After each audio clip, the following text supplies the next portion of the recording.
प्रसार भारती अभिलेखागार की प्रस्तुति सदाबहार सुनहरे दौर का अनमोल खजाना।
विनय मेडिकल साइंस में गोल्ड मेडल तो ले लेता है, मगर वो समाज की हकीकत भी जानता है। वो अपने तजुर्बे को गांव वालों के इलाज के लिए खर्च करना चाहता है, मगर उसकी मंगेतर नीना उसे शहर का बड़ा डॉक्टर बना देखना चाहती है और अपने डैड के पैसों से नर्सिंग होम खुलवाना चाहती है। मगर विनय शहर छोड़कर गांव में चला जाता है, जहां उसका दोस्त राज उसकी मदद करता है। और एक दिन जब सेठ जी के बीमार बेटे का कामयाब ऑपरेशन डॉक्टर विनय करता है तो चमत्कार हो जाता है और सारे गांव में उसकी धाक जम जाती है। अब आगे। अब आप चुपचाप बैठ जाइए, लंच टाइम हो गया है ना। डॉक्टर अब 1 घंटे बाद देखेंगे। अच्छा बैठिए। अरे रुकिए साहब, लंच टाइम हो गया ना, आप 2 बजे आइएगा। अरे भाई, मैं तुम्हारे डॉक्टर साहब का मरीज नहीं, उनका अंकल हूँ, दिल्ली से आया हूँ। हाँ ठीक है।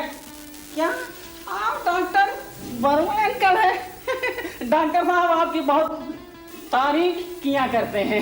आइए अंदर आइए, आइए। अरे अंकल आप खुश रहो बेटे, आइए बैठिए। आपने आने की तकलीफ क्यों की इतनी दूर? भाई क्या करें डॉक्टर साहब, जब आपको वक्त ही नहीं मिलता है तो मैंने सोचा कि चल के मैं ही मिलाऊं अपने बेटे से। मैंने लिखा तो था वक्त मिलता ही आऊंगा। हाँ, मेरा ख्याल है उस चिट्ठी को मिले हुए भी 2 महीने तो हो चुके हैं। क्यों? बेटे तुमने नीना के खत का भी जवाब नहीं दिया। अब क्या जवाब दूं अंकल? हर खत में वो एक ही बात लिखती है कि कब आ रहे हो, क्लिनिक तैयार हो चुकी है। हाँ भाई, क्लिनिक तो बहुत ही शानदार बन रही है और तुम भी फिर से सोच लो अगर जाना चाहो तो। अब अंकल आप तो मुझे जानते ही हैं। अरे बेटे, मैं तो मजाक कर रहा था। तुम्हें इतने दिनों से जानता हूँ कि तुम्हारे दिल की बात बिना तुम्हारे कहे हुए ही मैं समझ लेता हूँ। लीजिए। क्या? नहीं, आप ये वाली लीजिए, इसमें कीड़ी नहीं है। अच्छा, तो तुम्हें ये भी पता है? जी, डॉक्टर साहब ने बताया था। अच्छा। और उन्होंने तुम्हारा अस्पताल कैसा बन रहा है? हाँ, काम तो ठीक ही चल रहा है। दरअसल मैं वक्त नहीं दे पाता। वो लड़का है ना राज, उसकी देखरेख में सारा काम चल रहा है। कुछ मशीनें भी मंगवाई हैं, लेकिन उनके आने में भी थोड़ा वक्त है। अरे भाई, तो सारे पेपर्स मुझे दे दो ना, मैं उसे जल्दी एक्सपेडाइट कराने की कोशिश करता हूँ। अरे भाई, कम से कम इतना तो कर ही सकता हूँ।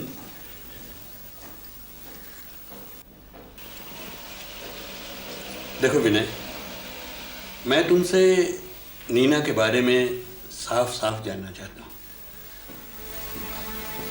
अब क्या कहूँ अंकल, लगता है हम लोगों के रास्ते अब अलग अलग हो चुके हैं।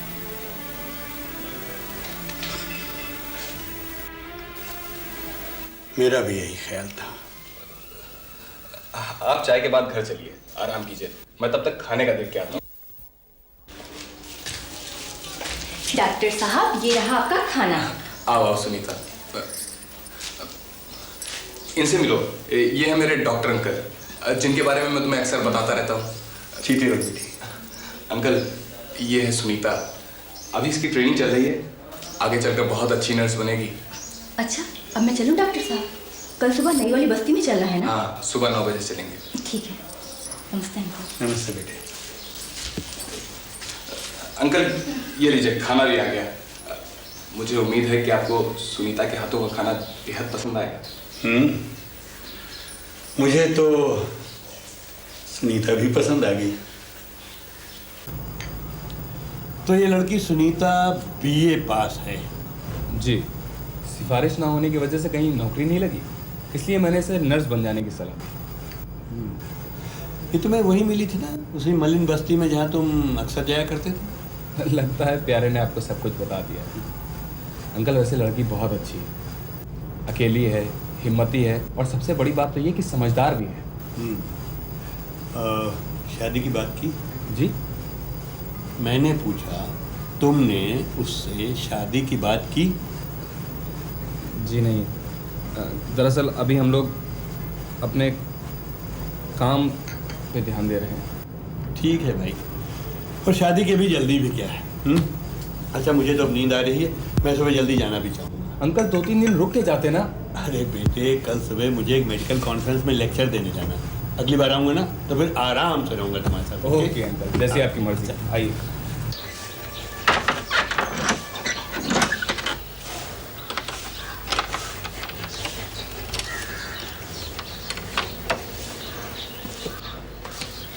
अरे चंदू, नमस्ते डॉक्टर साहब।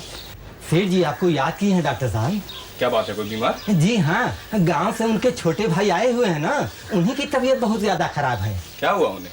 अब यही तो डॉक्टर साहब पता नहीं चल रहा है, आप स्वयं चल के देख लीजिए। अच्छा, तुम चलो, मैं शाम को आऊंगा। नहीं डॉक्टर साहब, सेठ जी प्रार्थना किए हैं कि अभी आप उनको देखते हुए जाएं।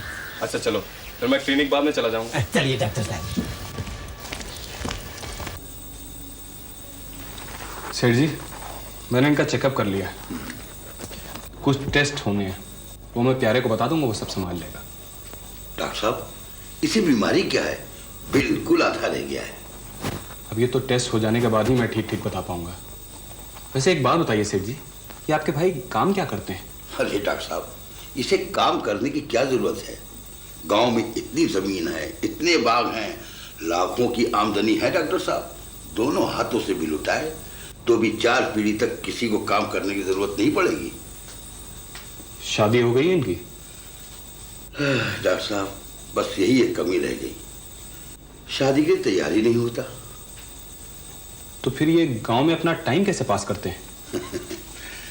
डॉक्टर साहब, बड़ा शौकीन तबीयत का है मेरा भाई, मेरी तरह भोंदू नहीं है। डॉक्टर साहब, मैं तो शराब, सिगरेट, मांस, मछली, किसी चीज को भी हाथ नहीं लगाता, और रघुवीर तो शाही आदमी है। डॉक्टर साहब, इधर कुछ दिनों से बीमार रहने लगा है, बहुत इलाज कराया इसका, बड़े बड़े डॉक्टरों को दिखाया, कोई भी इसे ठीक नहीं कर पा रहा है। आपने तो इसकी हालत देखी दी है। डॉक्टर साहब, आप इसे जल्दी से अच्छा कर दो। आप धीरज रखिए सेठ जी, मैं पूरी कोशिश करूंगा। अच्छा, मैं चलूं? कल रिपोर्ट पढ़ने के बाद आऊंगा। अच्छा डॉक्टर साहब, नमस्कार। डॉक्टर साहब, काफी रख दो। ये लीजिए।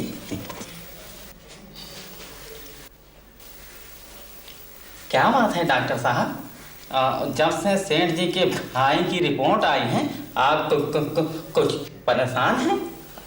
क्या बीमारी है उन्हें? एड्स। एड्स?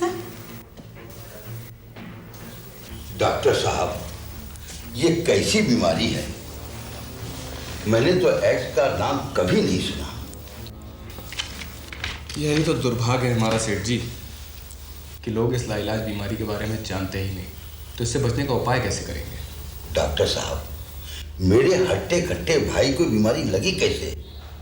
मेरा भाई एक दिन में 4-4 किलो दूध पी जाता था। घर में घी, दूध में भी किसी चीज की कमी नहीं थी, आखिरी बीमारी लगी कैसे? सेठ जी जरा शांत हो जाइए, ये उस तरह की बीमारी नहीं है जिस तरह की आप समझ रहे हैं। भाई, मैं तो कोई नहीं समझ पा रहा हूँ, तुम समझा सकते हो समझाओ। सेठ जी आपसे एक बात पूछूं, आप बुरा तो नहीं मानेंगे? अरे डॉक्टर साहब, डॉक्टर की बात का बुरा क्या मानना, पूछिए क्या पूछना चाहते हैं। आपके भाई के पास बेइंतहा पैसा है, हाँ ठीक? ठीक। लेकिन फिर भी उन्होंने शादी नहीं की, ठीक है? ठीक, बिल्कुल ठीक। आपके भाई थोड़ा रंगीन तबीयत या शौकीन मिजाज आदमी भी हैं, है ना? तो इसका मतलब ये हुआ कि उनको तवाक़ों के पास जाने का या वैश्याओं के पास जाने का भी शौक़ रहा होगा। अरे क्या वो पागल है जो वो कोठों के चक्कर लगाएगा? इतना बड़ा जमींदार, और ये इज्जत है आपकी नज़र में उसकी? मैंने तो पहले ही कहा था सेठ जी कि आपको बुरा लगेगा। दरअसल औरत या सेक्स की कमी होने की वजह से ज़्यादातर लोग ऐसा ही करते हैं। डॉक्टर साहब, वो जमींदार नहीं होते।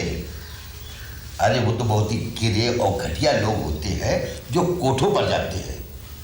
रघुवीर खानदानी जैसे लोग उनके घर पर मुजरे होते हैं, वो कभी कहीं नहीं जाते। ओह, तो आपका मतलब ये है कि वो कहीं नहीं जाते, उनके लिए घर पर ही? अरे वो तो है ही, आदमी को तो औरत चाहिए। शादी नहीं हुई तो घरवाली कहाँ से मिलेगी? जब घरवाली नहीं मिलेगी तो बाहर वाली मिलेगी। बाहर वाली या बाहर वालियाँ? अरे वो तो बात ठीक कह रहे हैं आप। देखिए, स्वाद बदलने के लिए सबका जी चाहते हैं। हम जैसे लोग तो मन महसूस करके रह जाते हैं। रघुवीर जैसे आज़ाद पंछी तो अपने मन मर्जी के मालिक हो गए। बहुत खुशकिस्मत हैं आप सेठ जी, कम से कम बीवी के डर से ही सही आपने अपनी ज़िंदगी सुरक्षित तो रखी है। डॉक्टर साहब, पहेलियां ना बुझाओ, साफ साफ बताओ। तो सच सच सुनिए, आपके भाई को एड्स नाम की बीमारी है जो उन्हें बाजारू औरतों से शारीरिक संबंध रखने से हुई है, और ये बीमारी लाइलाज है। आपके भाई का बच पाना मुमकिन नहीं है। अरे रे, क्या उल जुलूल बोले जा रहे डॉक्टर साहब? बच क्यों नहीं सकता है मेरा भाई? मैं लाखों रुपया खर्च करने के लिए तैयार हूँ। आप कहें तो मैं विलायत जाकर के इलाज करा सकता हूँ। सब बेकार है सेठ जी, पूरी दुनिया में इसका अभी तक कोई इलाज नहीं निकला। डॉक्टर साहब, कुछ साल पहले तो मेरा भाई भला चंगा था। पर सिर्फ बाहर से। औरतों से संबंध तो इसके बरसों से हैं। फिर ये बीमारी शुरू में क्यों नहीं पता चली? अगर चेकअप होता और खून की जांच होती तो ज़रूर डायग्नोस हो जाता। दरअसल एड्स के जो कीटाणु हैं वो शरीर में पहुंचने के अक्सर 8-10 वर्ष बाद तक अपना असर दिखाते हैं। उससे पहले मरीज बिल्कुल हट्टा कट्टा भला चंगा रहता है, इसलिए बाहर से देखने पर वो रोगी नहीं लगता। डॉक्टर साहब, तो अब क्या होगा डॉक्टर साहब? मुझे बड़ा अफसोस है सेठ जी, मैं कुछ नहीं कर सकता। दरअसल एड्स की लास्ट स्टेज है। इनकी कमज़ोरी और इनकी तकलीफ देखते हुए तो इनकी प्रॉपर देखभाल ही से इन्हें आराम मिलेगा। आप किसी नर्स का इंतज़ाम कर लीजिए ताकि इन्हें कम कष्ट हो। नर्स? डॉक्टर साहब, नर्स का भी इंतजाम आप ही कर दीजिए डॉक्टर साहब। मेरे तो हाथ पैर नहीं काम कर रहे हैं, नहीं मेरा दिमाग काम कर रहा है डॉक्टर साहब। धीरज रखिए सेठ जी, धीरज रखिए। ठीक है, मैं नर्स का भी इंतज़ाम कर दूँगा। अच्छा सेठ जी, नमस्ते। बाकी आप धीरज रखिए, मैं हूँ। नमस्ते। नमस्ते। क्या होगा मेरे भाई को? हो रही हूँ मैं, 2 घंटे हो गए मुझे इंतजार करते हुए। ये कहाँ गया है कश्मीर घूमने? अरे नीना, तुम कब आई? सॉरी यार, तुम्हें मेरी वजह से वेट करना पड़ा होगा। अब आओ।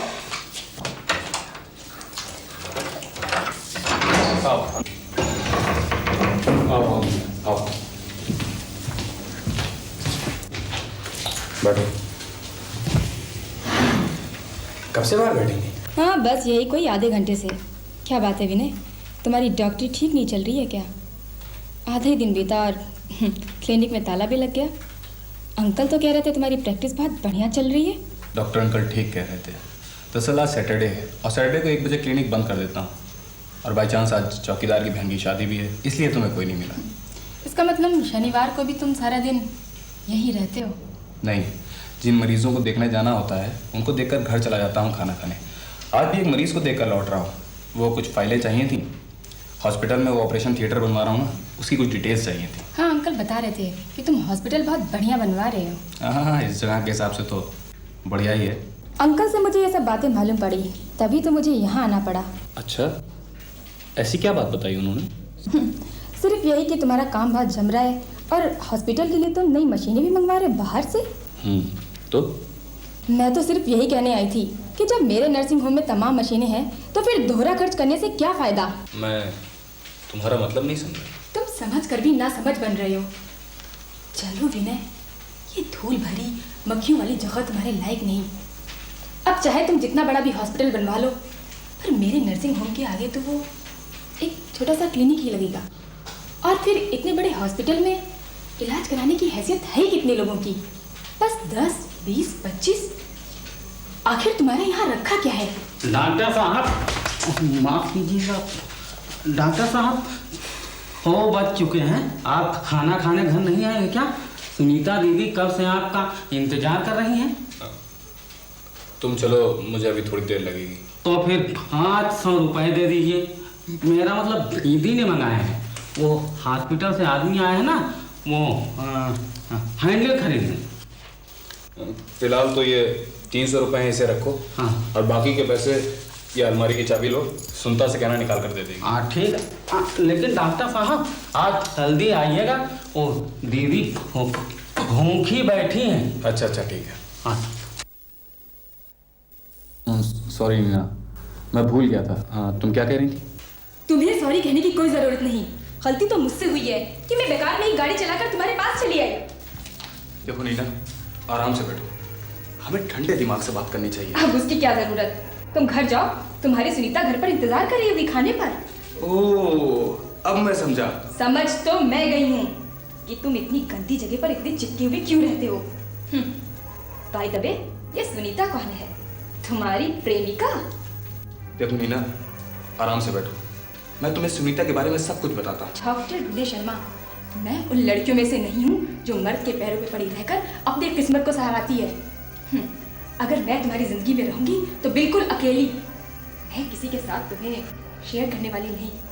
तुम जाओ अपनी सुनीता के पास। इस घटिया जगह की घटिया सुनीता तुम्हें मुबारक हो।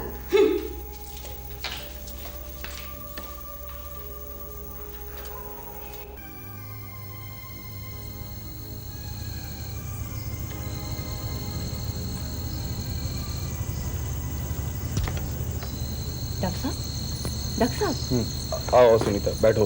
ये ले खाना। दर्द मैं बाद में खाऊंगा। क्या सोच रहे थे आप? कुछ नहीं। आज कार में कौन आया था? नीना। ओह, चली गई इतनी जल्दी? आपने उन्हें रोका नहीं? मैंने इसकी कोई ज़रूरत नहीं समझी। अब हम लोग के रास्ते अलग अलग हो चुके हैं। फिर क्यों आई थी इतनी दूर? दरअसल वो इस हकीकत को मानने को तैयार नहीं। और आप मान चुके हैं? फिर इतनी उदास क्यों हैं? तुम गलत सोच रही हो सुनीता। मैं उदास नहीं हूँ, मैं सोच रहा हूँ कुछ। क्या सोच रहे हैं? दरअसल आज एक ऐसी जिम्मेदारी ले ली है जिसे कैसे पूरा कर पाऊंगा ये मैं खुद भी नहीं समझ पा रहा हूँ। जिम्मेदारी? कैसी जिम्मेदारी? सेठ जी के भाई को एड्स है, ये तो तुम जानती ही हो। मेरा आखिरी स्टेज है। हाँ, आज सुबह आप ही ने तो बताया था मुझे। और अपनी आखिरी स्टेज में इंसान बहुत कमज़ोर हो जाता है। अपनी छोटी छोटी ज़रूरतों को भी पूरा नहीं कर पाता। तो उसके लिए भी उसे सहायता की ज़रूरत होती है। तो फिर क्या करना चाहिए? सेठ जी चाहते हैं मैं उनके लिए किसी नर्स का इंतज़ाम कर दूँ। नर्स? पर यहाँ कहाँ नर्स मिलेगी? यहाँ तो कोई नर्स नहीं है। और फिर ऐसी छूत की बीमारी के लिए?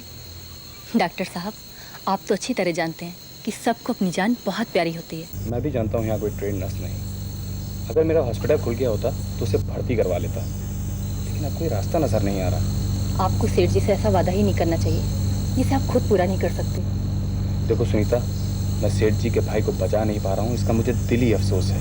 इसलिए मैं उनकी भरपूर मदद करना चाहता हूँ। आज मैं जो हूँ, जिस जगह हूँ, उन्हीं की वजह से हूँ। ये सब बेकार की बात है। आज आप जो कुछ भी हैं अपनी काबिलियत और अपनी प्रतिभा की वजह से हैं। पर उस काबिलियत, उस प्रतिभा को सामने लाने का मौका तो सेठ जी के बेटे के ऑपरेशन से ही मिला है ना। आसान बात नहीं है अपने बेटे की जिंदगी किसी नए डॉक्टर के हाथ में सौंप देना। लेकिन आप... बहस मत करो सुनीता।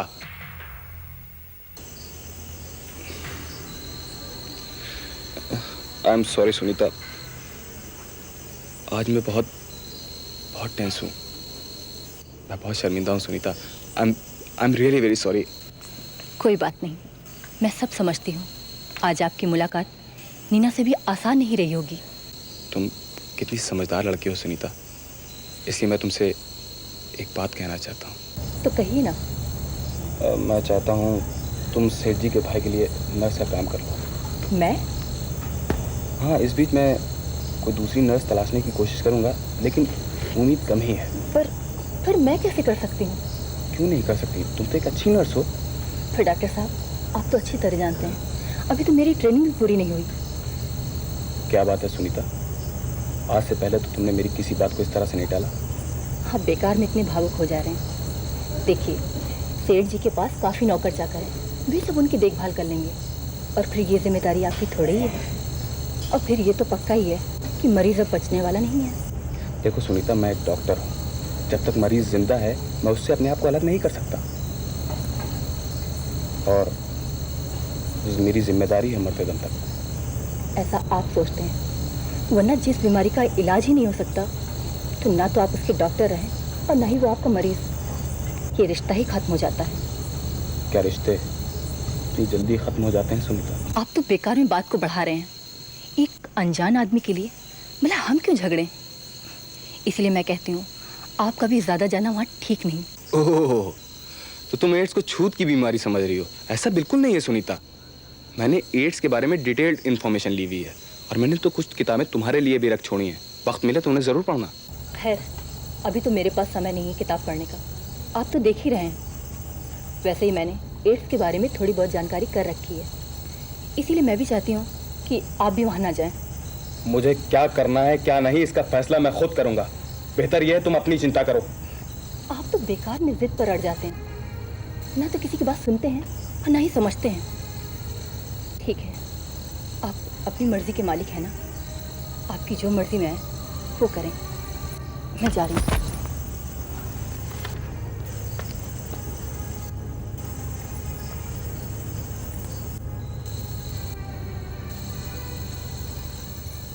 रे पिया गए रंगून वहाँ से, लाए टेलीफोन तुम्हारी याद ताज़ी है। अरे इसमें तो घंटी बजती है। अरे प्यारे, डॉक्टर साहब यहाँ नहीं आए क्या? नहीं दीदी, वो तो नहीं आए। मैं उनके घर से होके आ रही हूँ, घर पर भी नहीं है। फिर कहाँ गए? शायद अस्पताल गए होंगे मरीज देखने। मैं वहीं जाती। नहीं, वहाँ नहीं गए दीदी। फिर कहाँ गए? वो गए हैं सेठ जी के घर। सेठ जी के घर? हाँ। उनके भाई को देखने गए हैं? नहीं, वो कह रहे थे कि वहीं रह के उनकी देखभाल करेंगे।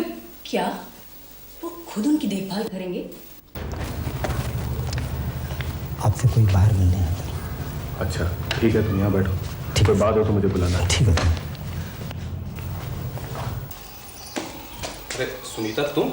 हाँ, मैं अपने आप को रोक नहीं सकी।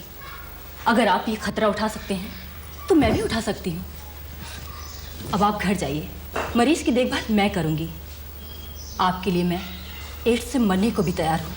सुनीता तुम एकदम पागल हो, ये बीमारी छूत की नहीं है। मैं तुमसे कितनी बार कह चुका हूँ, ये बीमारी साथ रहने, पास बैठने, खाने पीने, छूने से नहीं फैलती। ये बीमारी सिर्फ और सिर्फ पेशेंट के खून से फैलती है। इसलिए नर्सिंग करते समय हमेशा एक बात का ध्यान रखना चाहिए कि हमारी बॉडी के किसी भी पार्ट में जख्म नहीं होना चाहिए, खासकर हाथ में जो पेशेंट के ब्लड के कांटेक्ट में आए। दस्ताने पहनकर मरीज की पूरी सेवा की जा सकती है, इसमें डरने की कोई बात नहीं। अब जब आप बता ही रहे हैं तो ये बता दीजिए, क्या ये बीमारी सिर्फ सेक्स द्वारा ही फैलती है? देखो, इस बीमारी के फैलने की सबसे बड़ी वजह यह है कि किसी ऐसी स्त्री या पुरुष के साथ शारीरिक संबंध हो जिससे पहले से एड्स हो। इसलिए जब रघुवीर जैसे लोग वैश्याओं के साथ शारीरिक संबंध बनाते हैं और असुरक्षित रूप से सेक्स में इन्वॉल्व होते हैं, तो उन्हें ये बीमारी होना बहुत ही स्वाभाविक है। असुरक्षित सेक्स से क्या मतलब?